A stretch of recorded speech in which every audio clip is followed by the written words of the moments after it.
the immutable.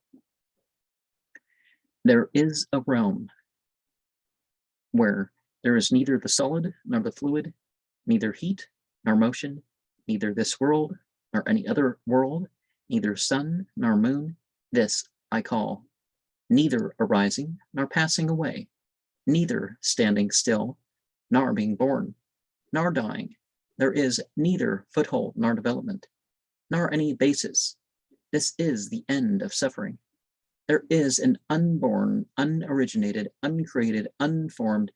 If there were not this unborn, this unoriginated, this uncreated, this unformed, can escape from the world of the born, the originated, the created, the formed, would not be possible.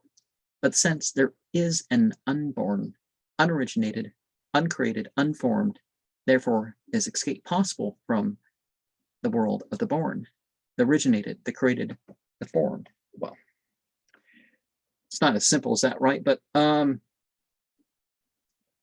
because obviously, you know, even the light beings and the fire beings are created in of a cause, right?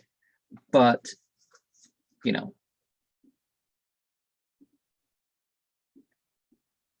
our origination wasn't in the material world. And that's where we find our way.